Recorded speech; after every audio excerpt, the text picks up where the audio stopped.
Plenty to talk about as the Tampa Bay Lightning take on the defending Western Conference champions and looking to continue the momentum of their 5-game win streak.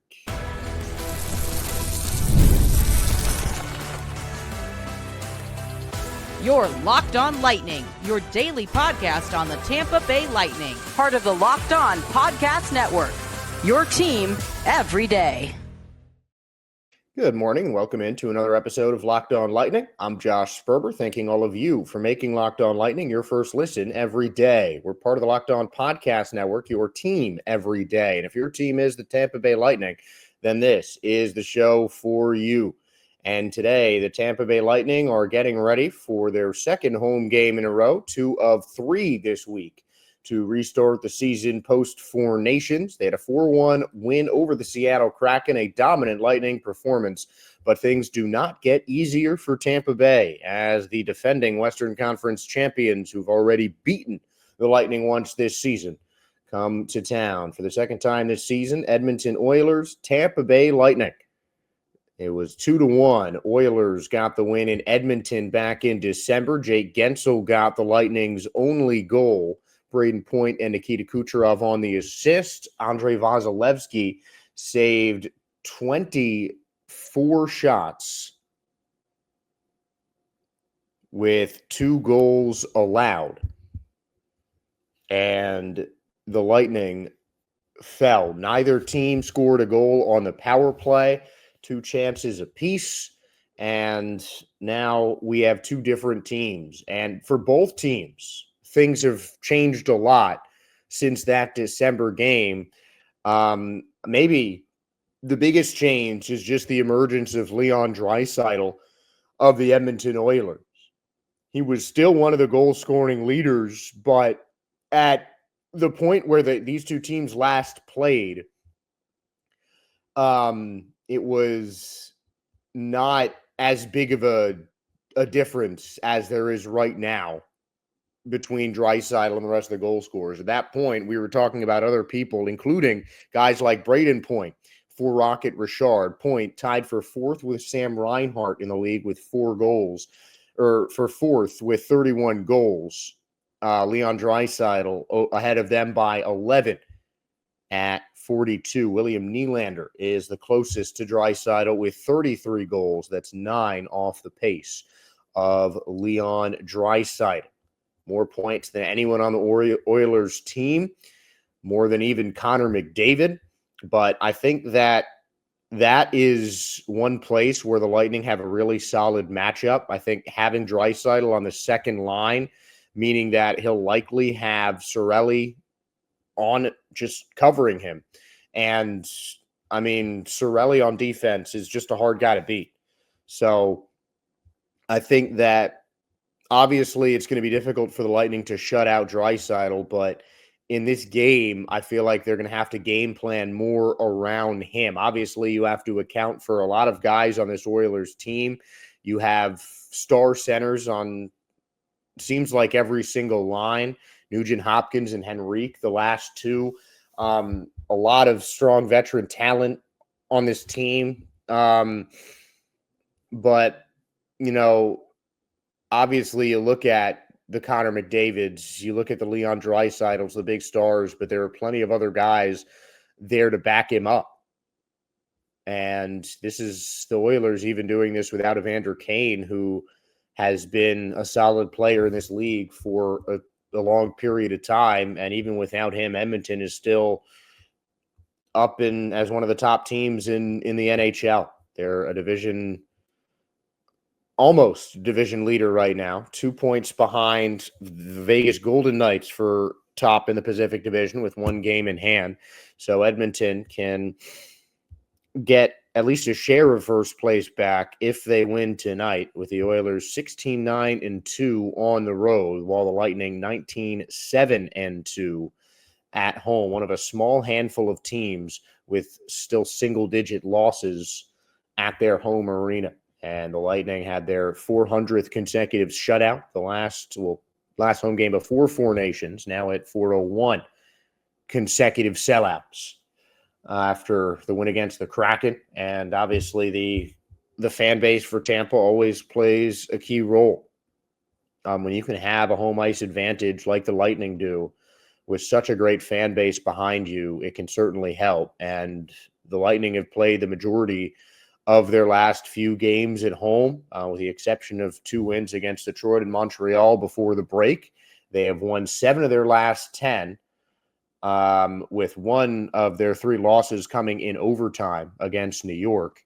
And they have won 5 out of their last 6, including 3 out of their last 4 at home for their last 5.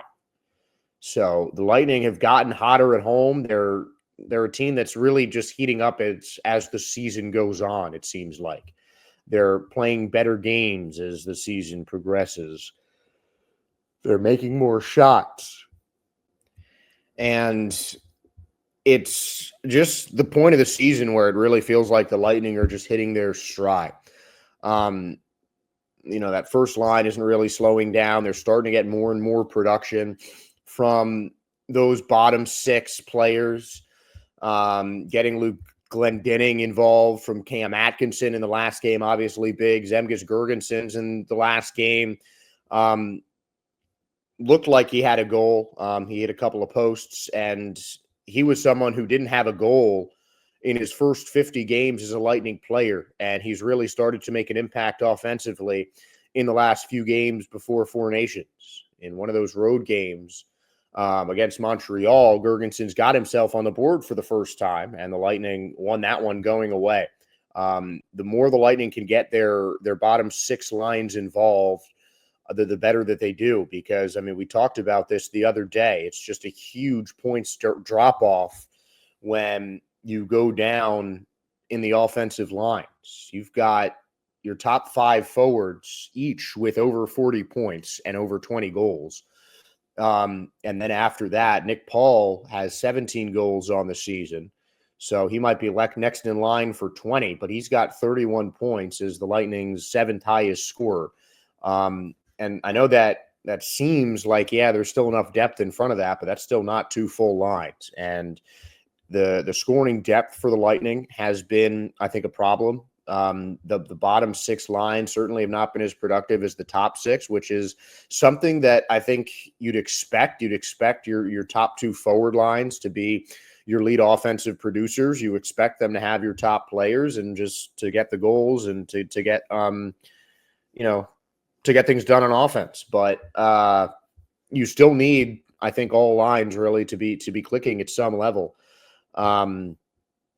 because you can't just have your top line be your scoring line, because then if the defense shuts that down, it creates a massive problem. And that's obviously something the Lightning can't afford, as the offense really forges this team's identity. But I think fortunately for them, they're playing a team that runs their game in a similar way. I think both teams have some solid defensive and offensive players, with 2 of the highest scoring defensemen going head to head. And obviously some of the greats in the game, with 2 of the leading scorers in Leon Draisaitl, Braden Point, Brandon Hagel on that list as well. Jake Gensel is right up there, tied with Hagel for 10th in the league with 27 goals on the year. Obviously the best in the game matchup between Connor McDavid and Nikita Kucherov. I know if I'm Nikita Kucherov, I don't know if he watched Four Nations, but I know there was a lot of talk about Connor McDavid being the best player in the world. And if I'm Nikita Kucherov, I take that personally. McDavid might have had more opportunities to showcase his level, his skill as one of the best players, if not the best player in the world with Team Canada in Four Nations. But this season, Kuch has just been better, plain and simple. 83 points for Nikita Kucherov, 72 for Connor McDavid, more goals and assists for Kuch as compared to Connor McDavid. And Connor did start the season injured, missed a significant portion of time at the beginning of the season. But as good as he is, I just don't think that Nikita Kucherov can be discounted simply because he didn't get the chance to play for his country at a huge stage in Four Nations and didn't get some of those opportunities that McDavid had. And I don't want to knock McDavid. I don't want to try and say that he's not one of the game's greats, because he absolutely is. But, this could be another game where you have a chance to dissect that matchup, that somewhat of a rivalry between two of the game's best in McDavid and Kucherov. That's something that we're going to talk about a little bit later, but it's definitely, I think, the most intriguing matchup of this game, and it's certainly going to be a big test for the Tampa Bay Lightning. We are going to talk about the matchups in the third segment, but in this next segment, we can talk about the matchups more on a broader stage, as we have two of the top offenses in the league with some of the best players in the league going toe-to-toe when the Lightning take on the Edmonton Oilers.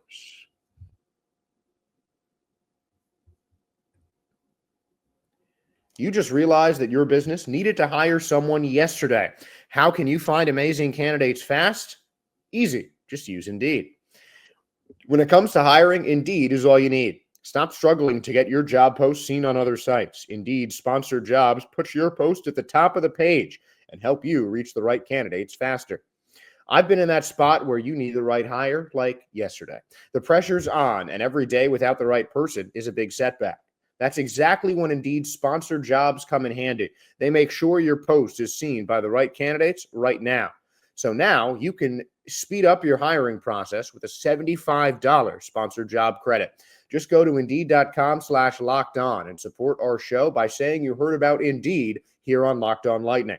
Terms and conditions apply, but if you're hiring, Indeed is all you need.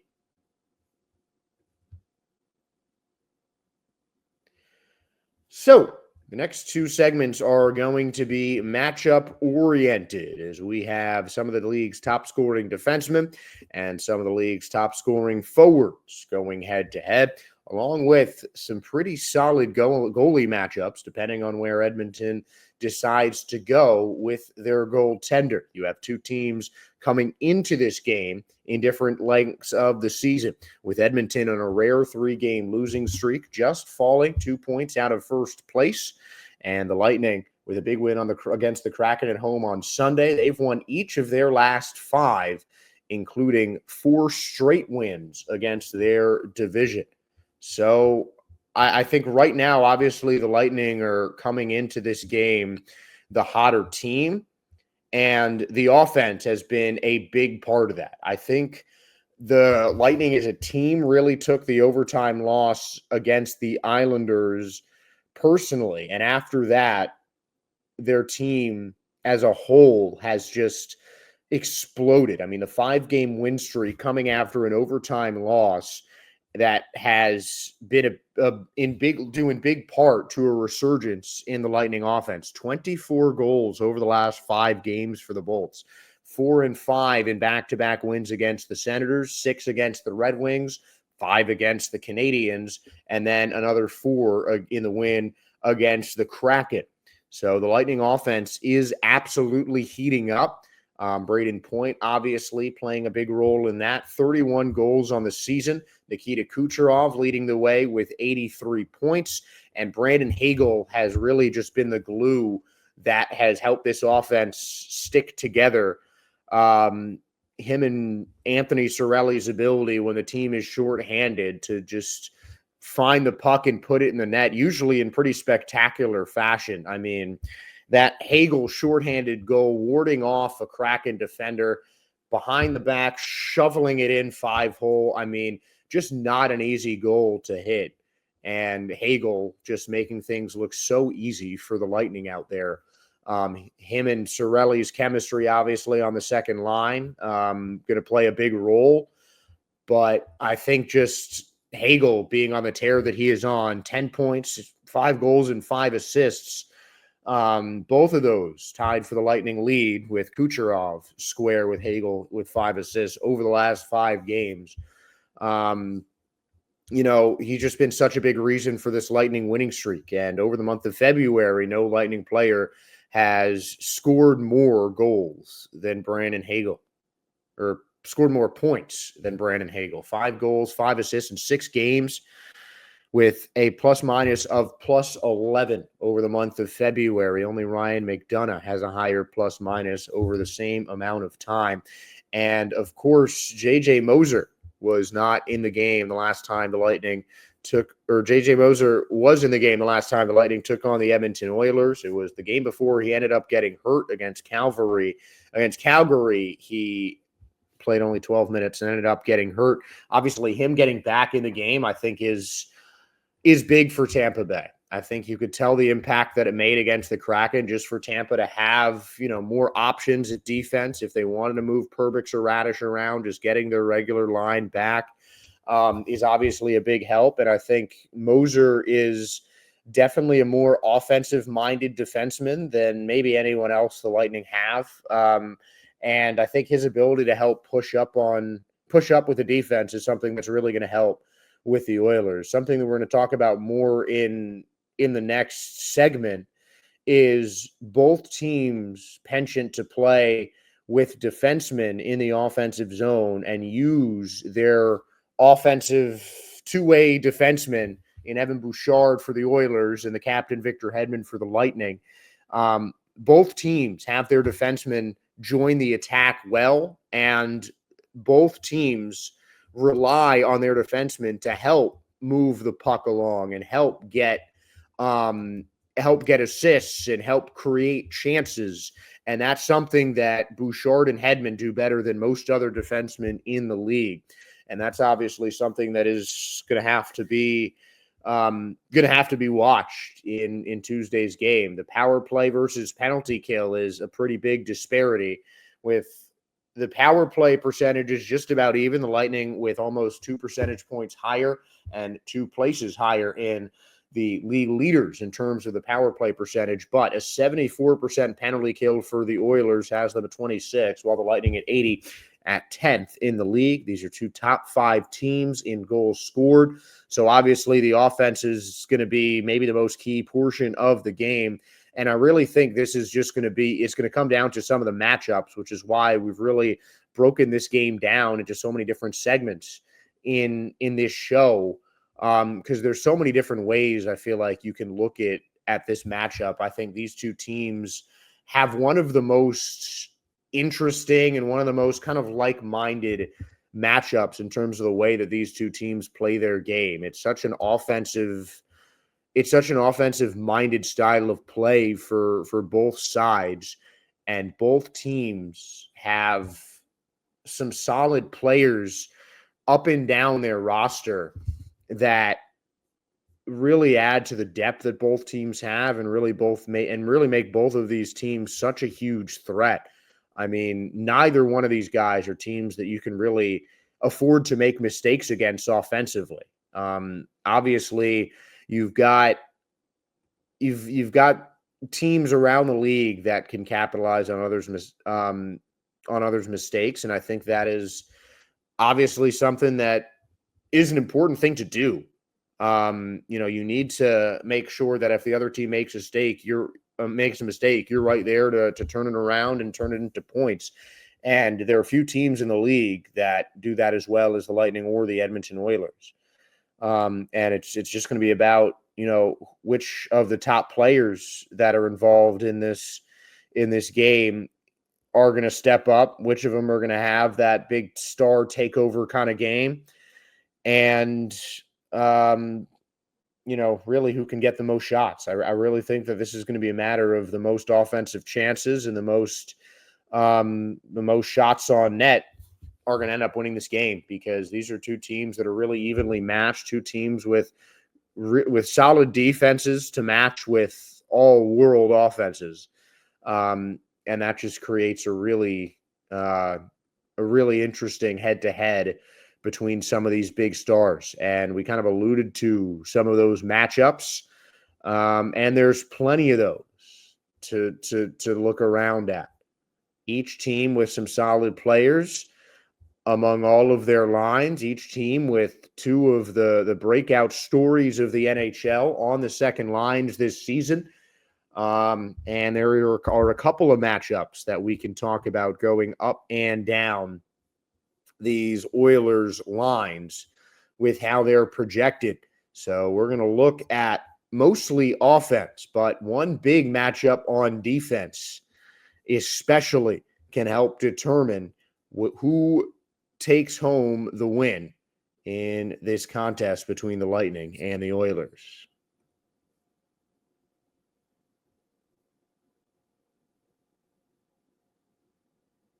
So I'm first going to go out on a limb and say that the most important matchup in this game does not come on the offensive side. It's not McDavid versus Kucherov, which we will get to, I promise, but I don't think that is the most important matchup and the most important players that we're going to see in this contest. I think when you look at the two key players, you look at the first line defense for each team. Victor Hedman for the Lightning and Evan Bouchard for the Oilers. Those are the two best defenders likely in this entire game, certainly on each team. Hedman, obviously, the captain for the Lightning, and he's tied with Evan Bouchard with 44 points, both tied for 8th among defensemen in points, 20 behind Cale Makar, who leads the way in that category. But these are two defensemen who pass the puck very well and can control the game with their defensive ability, but also are just as much of a threat on the offensive side. Bouchard with one more goal and one fewer assists than Victor Hedman, who has a +7 in 54 games, 8 goals and 36 assists. 57 games for Bouchard, a +17 with 9 goals and 35 assists. And Bouchard in the last couple of seasons at just 25 years old, 10th overall pick in 2018, has only been in the league since 2018. And really, his first 2 seasons, he played a combined 21 games, and he has been really the talisman for Edmonton in the 4 years since, in 2021, where he played his first full season with the Oilers, 31 goals, 43 assists. He has really turned into one of the best defensemen in the league, and Victor Hedman might be the best defenseman in the league. Just the leadership of Hedman, I think, gives him an advantage over a lot of people if you're looking at individual kind of one-on-one matchups.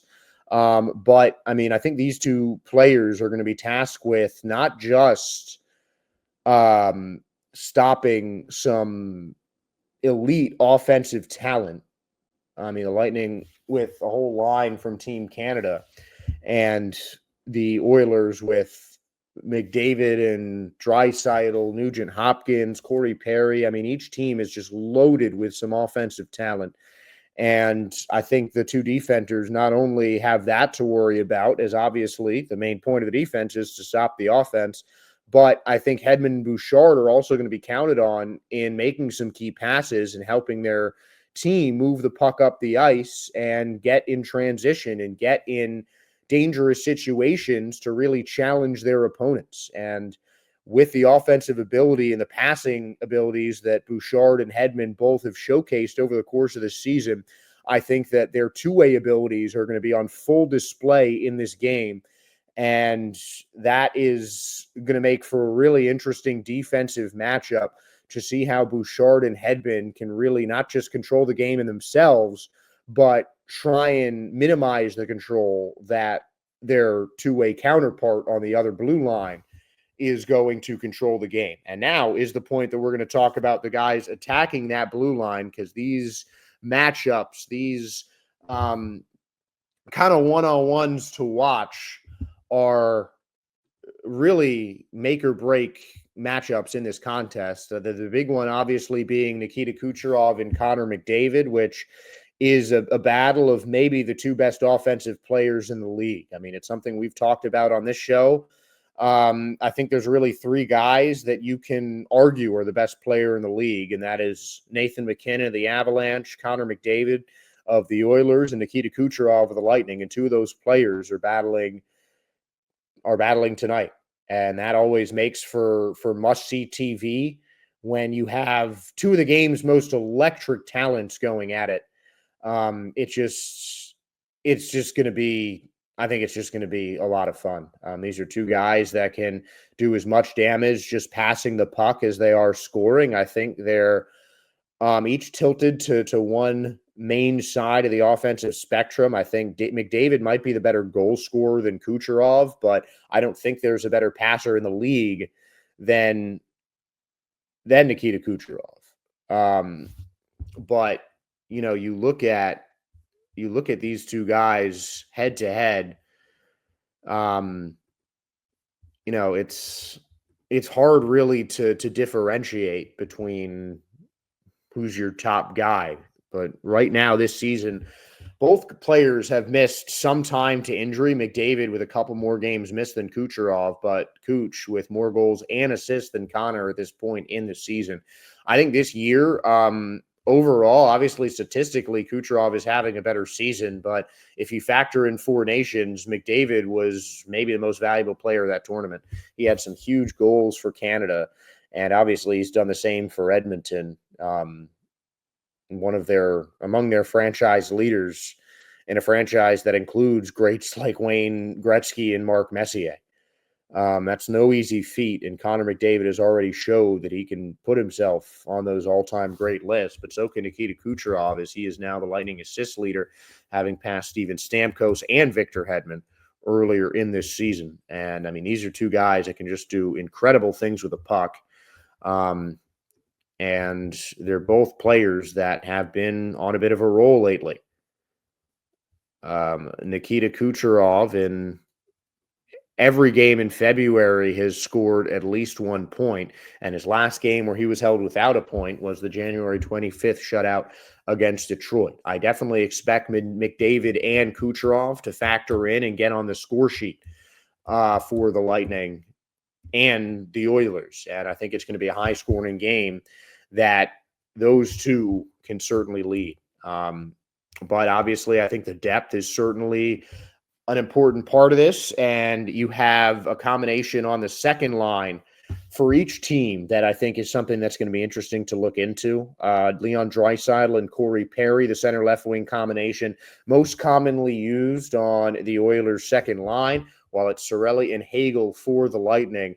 And that is an interesting kind of offense-defensive sort of combination. I think Draisaitl and Perry are more offensive-minded players. Draisaitl especially is the only 40-goal scorer in the NHL so far this season. Corey Perry has been in the league for quite a long time and has had success wherever he goes. Meanwhile, the Lightning with Anthony Cirelli and Brandon Hagel might have the best two-way forward combination on their second line in the entire NHL, and that is a duo that you always want to keep an eye on because Cirelli and Hagel have the ability to put in goals after goals for the Tampa Bay Lightning, but they also have to have the ability to help shut down other top combinations in the NHL. And I think Perry and Draisaitl have been enormously effective over the course of the season. Draisaitl with 42 goals and 86 points. Corey Perry with 20 points, 12 goals and 8 assists in 56 games. And I think that second line could be a make or break kind of matchup because, Connor McDavid, Nikita Kucherov, they're going to get theirs. It's very difficult to stop players of that caliber from contributing on the offensive end. Draisaitl is a guy who has really emerged this season as one of the best players in the league. And the Lightning really seem to have a perfect counter to a player like that with two fantastic two-way players. So I'm really expecting to see a big game defensively from Hagel and Cirelli as they try to shut down what's been an incredibly productive Oilers second line this season. And then, of course, you look on the lower lines, for some extra depth, these teams have it. Nick Paul and Ryan Nugent-Hopkins are probably the two heaviest hitters on those second and third lines. Nugent-Hopkins at 37 points, 16 goals and 21 assists. And obviously Nick Paul has been huge for the Lightning, 17 goals, 14 assists, 31 points. He has been moved around just about anywhere. And really, it seems like when Nick Paul has a good game, the Lightning win.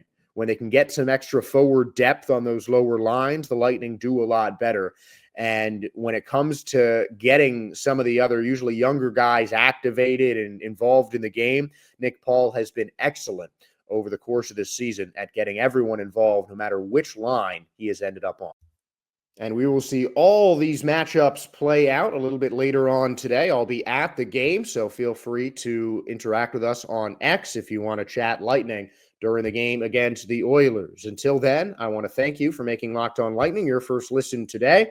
Now, for your second listen, make sure to check out Locked On NHL Podcast, bringing you the daily league-wide stories that matter with local coverage that you love from Locked On. Find Locked On NHL on YouTube or wherever you listen to your podcasts, and make sure to do the same with this one. Please give us a like, follow, and subscribe. We really do appreciate your support. And of course, I'm Josh Sperber. Thank you all again for tuning in. Go Bolts, and have a great Tuesday.